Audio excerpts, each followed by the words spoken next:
translation, and this time, as you noticed, in English and not in Dutch. And why? Well, that's a very good reason. We started years ago, in 2006 to be exact, with our first horror novel, my novel, Shivers. And today we continue the tradition, but now with an English horror novel. And I've got the author here with me, and he can tell everything about it. So Steve, welcome. Thank you, nice to be here.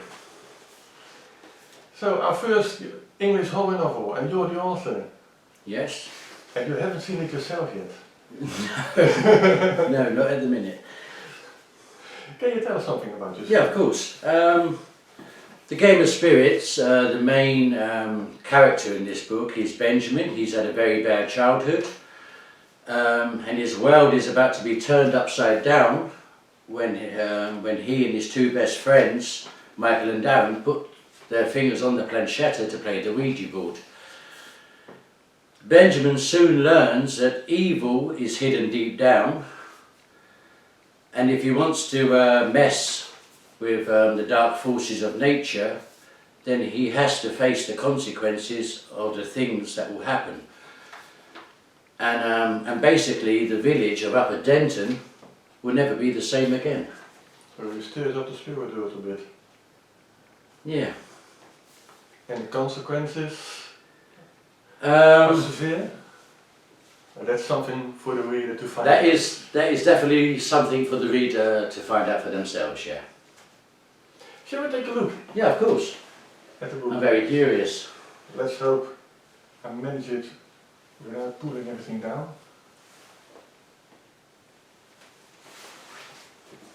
And here it is. Wow. The first one for you. Thank you so much. That's a very nice book. A book full of twists and turns. You're from England? Yes, I am, yes. But you live in Holland at the moment. Yeah, I've lived here in the Netherlands for nearly 21 years. 21 years already, okay. And you did have a bit of an adventurous life, right now, I'm not mistaken. You've been around. Yes, I've definitely been around, yeah. Before I moved to Holland, I was a professional dancer. I started at the age of 4. And after dance college in London, I travelled the world on various cruise ships, and I've also did some TV work, and also worked with some famous people in some Christmas show in England. And then I emigrated to the Netherlands. It's quite a difference. Dancing when you were 4, most people can barely walk at that age. Yeah. Figure of speech. Yeah, figure of speech. For the most people that want to dance, it's best to learn at a young age, and you do the children's exams, and then when you're so ready, you go to dance college from 16 to 19, for example, to become a professional, and then you're on your own. You go to auditions in London, for an example, for cruise ships of what the work may be. Yeah. So you've been a very good dancer. I was a very good dancer, but since I've moved to Holland, I haven't danced at all. So that is my past life. And now you picked up writing. Yeah, I was at that point in my life when I wanted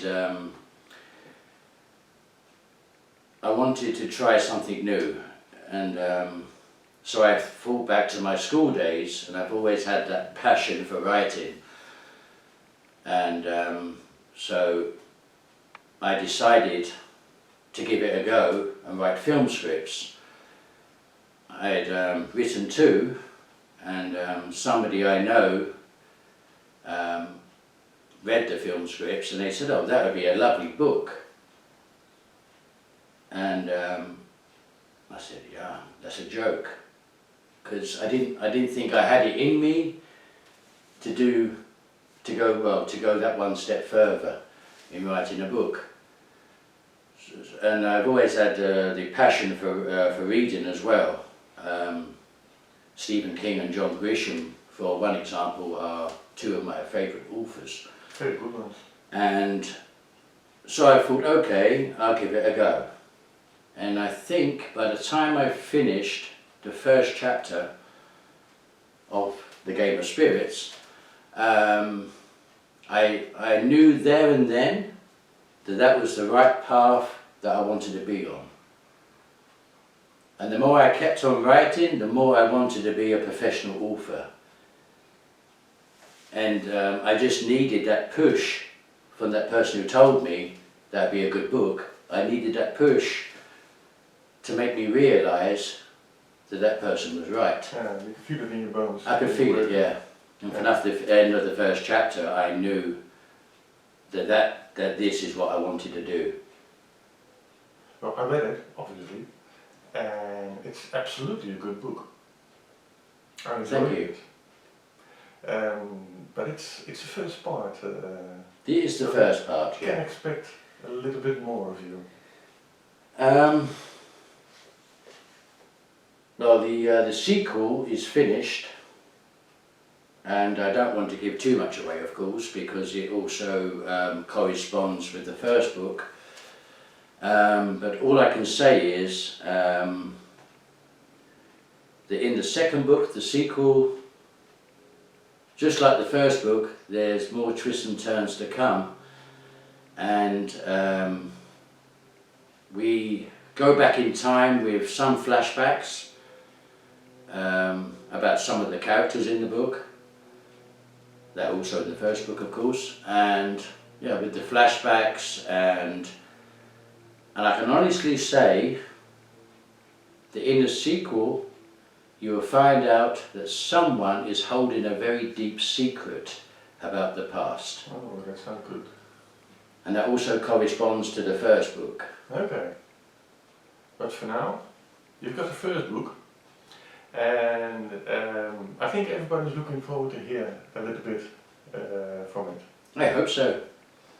So, we're going to listen to a bit of the first chapter, I believe, correct? It's not the first chapter, it's somewhere around chapter 6, I believe.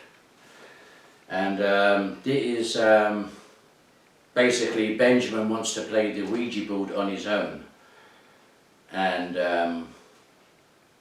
the events that follow this passage will change Benjamin's life forever. From the moment he placed the planchetta on the board, the next few seconds to Benjamin were the strangest moments he had ever encountered. With what seemed like a nice day, people who walked the street, or children playing, then they would have been thinking the same thing as Benjamin when they saw a black blanket rolling over the blue sky of Upper Denton village. With people rushing inside in the fear of bad weather was coming, even though some people stayed outside thinking that an eclipse was taking place. Inside the kitchen of Benjamin, the room in semi-darkness, hearing the heavy rain pound up against the window and back door, not knowing what to think as the noise of thunder hits the sky and lightning sending flashes of light around his kitchen.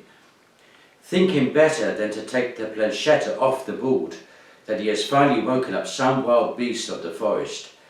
The kitchen of Benjamin becoming the next victim when all the cupboards and drawers began to open and close at force. With the flickering of the ceiling light and his pale face like he has seen a ghost, thinking that the only shelter he has is to hide under the kitchen table. The villagers standing by their windows, looking at the treacherous weather. The rainwater flowing down the streets to the nearest drain, their faces lighting up with every flash of lightning hitting their squinted eyes.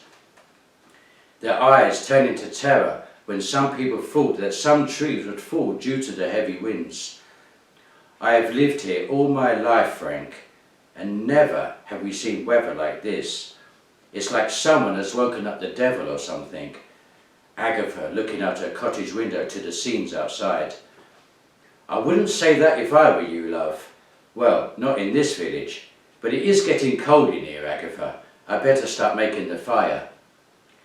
With Benjamin still under the kitchen table, watching all contents fly out the kitchen units, everything from plates, cups and utensils fly to the ceiling, forming a circle above the table. The objects moving around but keeping the circle pattern. Poking his head out from under the kitchen table, finding it hard to believe what he is seeing. That split second nearly killed him, when out of nowhere a meat carving knife flew out the circle and came crashing down to the table edge just centimetres from his face. He darts under the table and the objects flying back down to the kitchen units, hearing the noise as everything flies back into their respective cupboard or drawer as they slam themselves shut. Benjamin, not knowing what to do, crawls out from under the table and stands looking at his kitchen around him. With his body rising, the feeling of wanting to be sick hitting his stomach, his back hitting the ceiling with another force for the sick to fly out his mouth to the floor below.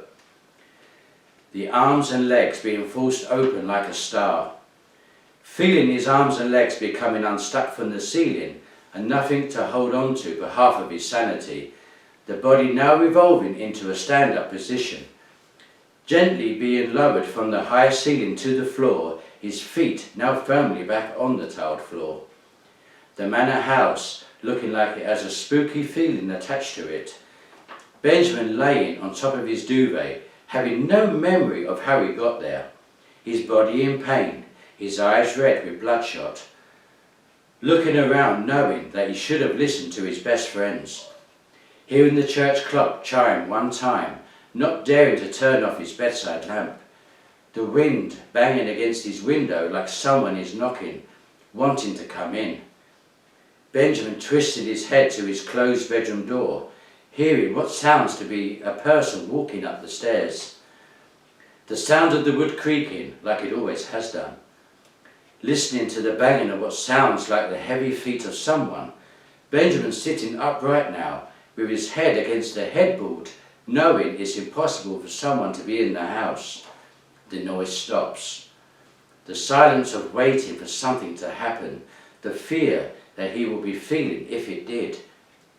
Benjamin then sees his doorknob being moved in both directions, looking scared now that something or someone is in the house. His eyes fixed on the doorknob, the sound and the fear all bearing into his soul. Hoping to be in some bad nightmare, his heart pounding against his chest, goosebumps appearing on his arms as he feels the bedroom getting colder. If you'd like to know how the story ends, the book, you can buy it via our web shop or the other shops in Holland or via Amazon at the going price, and hopefully somebody has some sleepless night. I hope so. That would be nice. That would be nice if someone had a sleepless night, yeah. We just hope you have a lot of fun with the book, and I'd like to thank you for coming along. Oh, you're welcome. Nice to be here. Okay.